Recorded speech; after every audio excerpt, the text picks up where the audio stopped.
মমতা বন্দ্যোপাধ্যায় উদার, আমি অত উদার নই। যারা আমাদের উপর অত্যাচার করেছে না, যারা আমাদের উপর অত্যাচার করেছে, বাংলার ক্ষমতা কি 4 তারিখের পর বোঝাবো। আর আপনারা আজকে আমার কাছে দাবি করেননি, আমি আপনাদের কথা দিয়ে যাচ্ছি। আমার উপর ভরসা আছে, আস্থা আছে। এখন বিজেপির অনেক প্রার্থীকে দেখছি বাড়ি বাড়ি গিয়ে, কারোর বাড়িতে গিয়ে কারোর কড়াইয়ে লুচি ভেজে দিচ্ছে, কারোর বাড়িতে হেসেলে ঢুকে রান্নাঘরে ঢুকে ডাল সেদ্ধ করে দিচ্ছে, কারোর চুল কেটে দিচ্ছে, কারোর দাড়ি কামিয়ে দিচ্ছে। বাবা, কি ভালোবাসা! যখন দরকার তখন দেখতে পাওয়া যায় না। ঘূর্ণিঝড়ের সময় তোমার দেখা নাই রে, তোমার দেখা নাই। বন্যার সময় তোমার দেখা নাই রে, তোমার দেখা নাই। কোভিডের সময় পাওয়া যায় না, বিপদে আপদে অনুবীক্ষণ যন্ত্র দিয়ে খুঁজে পাওয়া যায় না। এখন এত ভালোবাসা, ডাল সেদ্ধ, লুচি, ফুলুরি, চুল কাটা, দাড়ি কাটা সব করে দিচ্ছে। আমি মায়েদের অনুরোধ করব, আজকে কত তারিখ? 17। এই মাসে আর 13 দিন আছে, আর 4 তারিখ যদি ফল ঘোষণা হয় ও মাসের 4 দিন, তাহলে 17 দিন আর 4 দিন মানে 21 দিন। 21 দিন পর আর এই বিজেপিকে চোখে দেখতে পাবেন না। আগামী 21 দিন বাড়ির ঝাঁটাটা হাতের নাগালে রাখবেন। তার কারণ আমি মারার জন্য বলছি না, আমি মারার জন্য বলছি না, বাড়ির ঝাঁটাটা হাতের নাগালে রাখবেন। তার কারণ বিজেপির নেতারা যদি যায়, এদের দিয়ে বাড়ি পরিষ্কার করাবেন, ঘর দুয়ার পরিষ্কার করাবেন।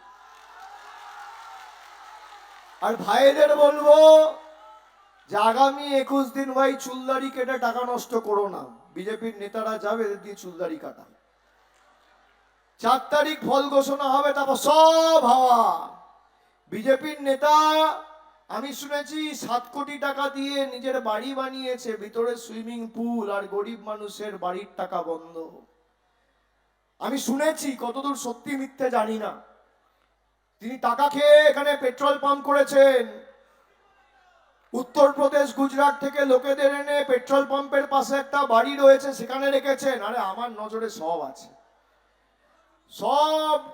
টোটো চুরি তো 2018-19-এ 5,000-6,000 টাকা করে নিয়েছিল টোটো দেবো বলে, কোটি কোটি টাকা তুলেছে। ওই যে বললাম, চুরি করে আগে কি হতো? আগে একটা লোক চুরি করলে জেলে যেত, এখন চুরি করে লোকে বিজেপিতে যায়। আগে 2 নম্বরই করে জেলে যেত, এখন 2 নম্বরই করে বিজেপিতে যায়। সব কোন মাপ, ওয়াশিং মেশিন। কিন্তু আমি কথা দিচ্ছি, এদের সব হিসেব হবে। বিশ্বাস করেন, আমাকে তো এতদিন দেখছেন, আমি আপনাদেরই প্রায় জেলার ছেলে। এই জেলার প্রত্যেকটা মা বোন আমার আত্মার আত্মীয়। দক্ষিণ 24 পরগনা জেলা, আমি আপনাদের জেলার প্রতিনিধি।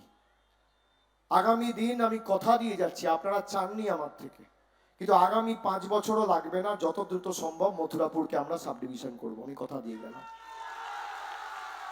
আমি কথা দিয়ে গেলাম।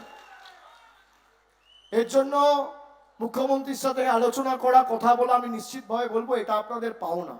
যদি কাকদ্বীপ হয়, ডায়মন্ড হারবার হয়, ক্যানিং হয়, আলিপুর হয়, কেন মথুরাপুর হবে না? নিশ্চিতভাবে হবে, এবং যত দ্রুত সম্ভব মথুরাপুর মহকুমা আমরা করব। আমি কথা দিয়ে যাচ্ছি আপনাদের।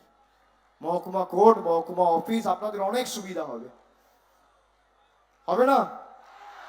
দেখুন, আপনারা বলেননি, কিন্তু তাও আমি শুনেছি, আমি খবর পেয়েছি, আমি ঠিকই করেছিলাম যে আজকে আমি রায়দিঘিতে গিয়ে মানুষকে এই কথাটা দেবো। আমাদের তো প্রতিশ্রুতি বা সংকল্প না, আমাদের প্রতিজ্ঞা। আপনারা আমাকে আদেশ করবেন, আমরা বাস্তবায়িত করব। আপনার সাথে আমার আত্মিক সম্পর্ক। আর যেখানে যা দরকার পড়বে, তাপসদাকে ভোট দিয়ে জেতানো মানে সরাসরি আমাকে জেতানো। আমি রয়েছি আপনাদের প্রতিনিধিত্ব করার জন্য।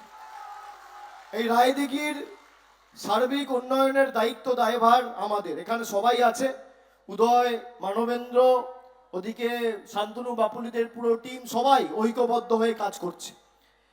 4 তারিখ ফল ঘোষণা হওয়ার পর যারা বেশি দাপাদাপি করছেন, এমনি তো বুথে বসার লোক নেই, তারপর বড় বড় হুঙ্কার, 4 তারিখ 12টার পর কিন্তু রায়দিঘিতে ডিজে বাজবে।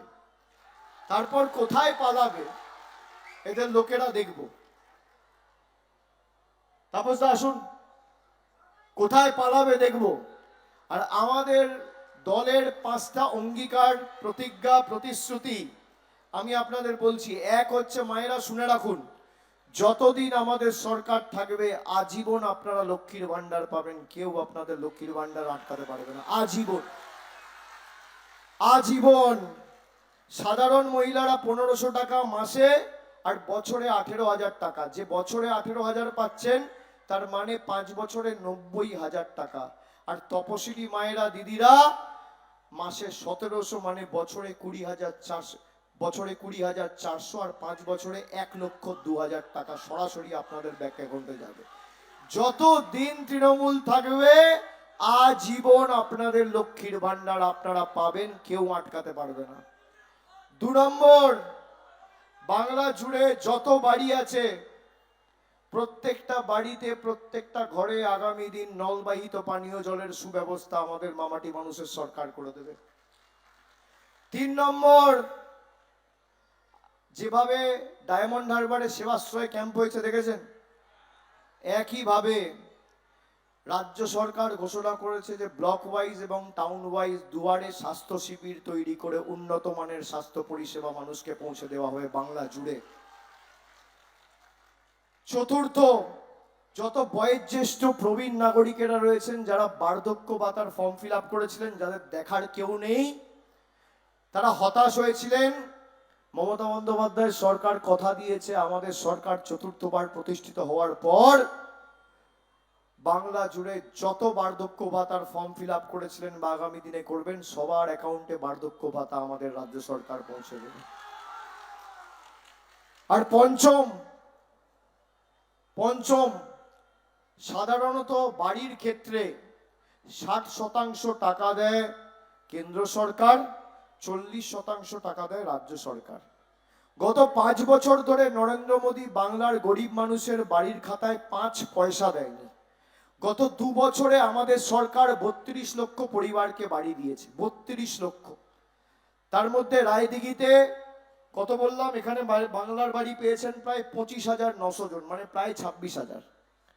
আমাদের সরকারের পঞ্চম প্রতিজ্ঞা, দলের প্রতিজ্ঞা, মামাটি মানুষের প্রতিজ্ঞা, বাংলা জুড়ে যত গরিব পরিবার রয়েছেন যাদের মাথার উপর সত্যি বাড়ির বা পাকা ছাদের প্রয়োজন, প্রকৃত প্রাপক যারা, কেন্দ্র সরকার টাকা দিক আর না দিক, যেভাবে 2 বছরে 32 লক্ষ পরিবারকে আমাদের সরকার বাড়ি দিয়েছে, আগামী 5 বছরের মধ্যে বাংলা জুড়ে যত গরিব পরিবার রয়েছেন সবার মাথার উপর পাকা ছাদের ব্যবস্থা বাংলার বাড়িতে আমাদের সরকার করবে। এবিপি আনন্দ, এগিয়ে থাকে, এগিয়ে রাখে।